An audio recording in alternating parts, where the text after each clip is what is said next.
as we embark on the electors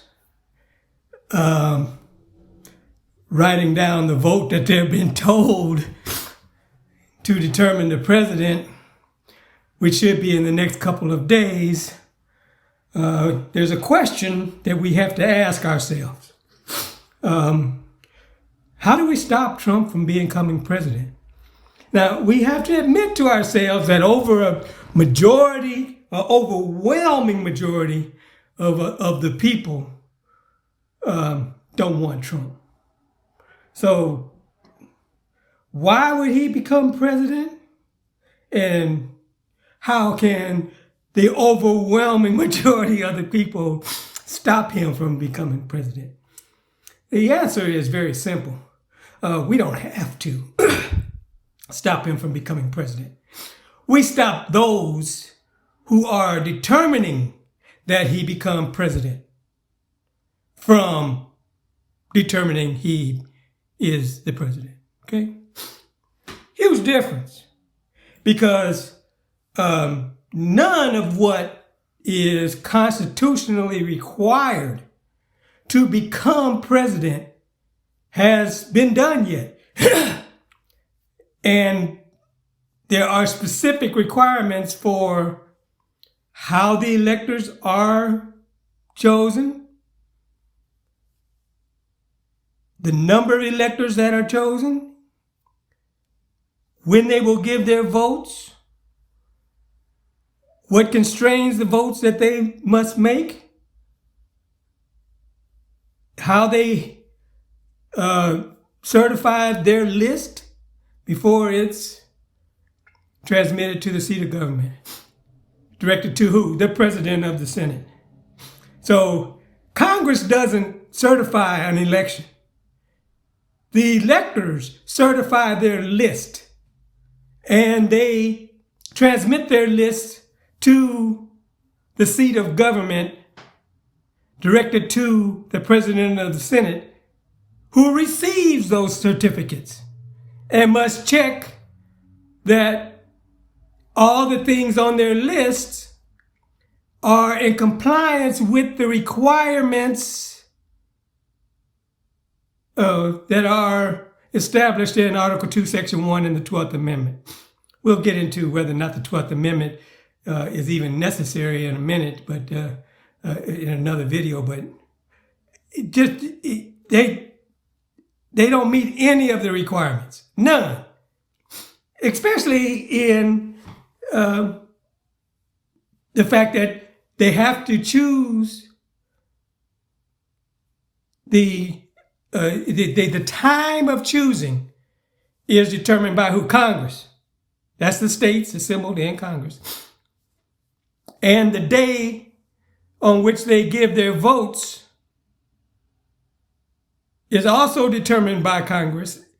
And it's a day that must be the same throughout the United States. Okay? Which could be the same day that they determine the states choose their electors. And then you get to the number of electors. How many electors is each state entitled? They may be entitled in the United States. Well, it's a whole number, because the number of electors is equal to a whole number that the states may be entitled in the Congress. The senators is already a whole number. How do you calculate the whole number of representatives each state is entitled? Well, you have to go back to Article 1, Section 2, Clause 3, which tells you how to calculate the percentage of representation in Congress each state is entitled, and how to convert that number into a whole number of representatives. And if you do that calculation, you end up with 11,021 representatives, which is the whole number of representatives, which does not exceed one representative for every 30,000 persons which reside within each state. I said 11,021. That's because that's proportional. 1 for 30,000 is a proportionality constant. It cannot be changed, or else you lose proportionality. That's why it's a ratio. 1 for 30,000. One representative for every 30,000 persons which reside within each state based on the 2020 census. Now, if they don't do all these things the way that they're supposed to, then they've already violated their certification. In actuality, the electors are what word do I want to use? Lying. Perjury. Because they are certifying a list that does not have the proper stuff in it. Like all the people receiving votes. All. Not just the winner of the election.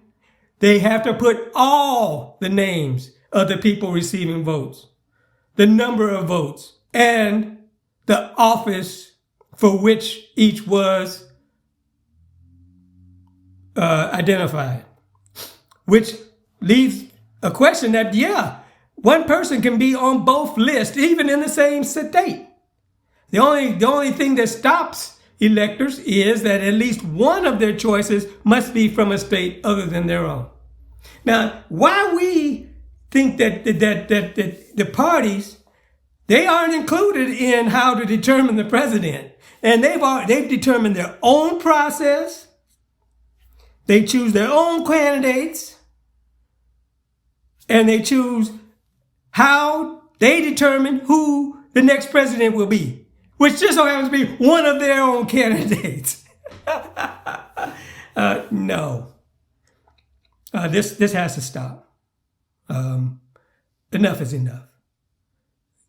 We can't take a despotic, malfeasant person who has been impeached twice and convicted of felonies, multiple felonies. Even though he hasn't been sentenced, he's been convicted. And he may not have a case to appeal on. The only automatic appeals are for capital crimes, like murder. Okay? So if we're delusional enough to accept that what we did in this election to choose the president and to assemble Congress, because there's no, the parties don't get to determine who the representatives and senators are either. And guess what? They use that to control Congress. To control what? Policy. When are we going to wake up? But no, we don't have to accept any part of it, because none of it was done by the processes that are set forth in the Constitution of the United States for that purpose. Period. Thanks.